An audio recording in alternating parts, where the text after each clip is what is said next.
আমি অত্যন্ত অভিভূত। ইসলামী ছাত্র শিবির আজকে পল্টন ময়দানে সুন্দর এবং সুশৃঙ্খল ভাবে উপস্থিত হয়ে এই সুন্দর সমাবেশ উপহার দিয়ে প্রমাণ করেছে বাংলাদেশের শক্তিশালী একটি সুশৃঙ্খল সংগঠন ইসলামী ছাত্র শিবির। বন্ধুরা, জাতীয়তাবাদী ছাত্র দলের পক্ষ থেকে বলতে চাই, বিগত সরকারের সময় যখন শেখ হাসিনা বাংলাদেশের ক্ষমতা অধিষ্ঠিত ছিলেন, বাংলাদেশের শিক্ষাঙ্গনে নৈরাজ্য সৃষ্টি করা হয়েছিল, স্বাভাবিক রাজনৈতিক প্রক্রিয়া সেই সময় ব্যাহত হয়েছিল। ঠিক সেই সময় জাতীয়তাবাদী ছাত্র দল ইসলামী ছাত্র শিবির রাজপথে যুদ্ধবদ্ধ হয়েছিল।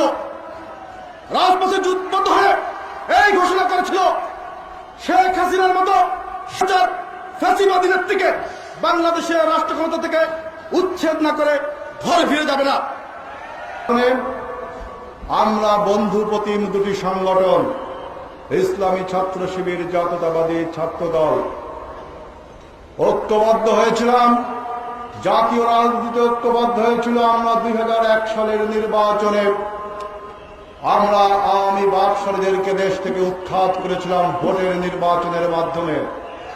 সংগ্রামী নেতৃবৃন্দ, বাংলাদেশে আজকে কেয়ারটেকার সরকার ব্যবস্থা প্রবর্তিত রয়েছে।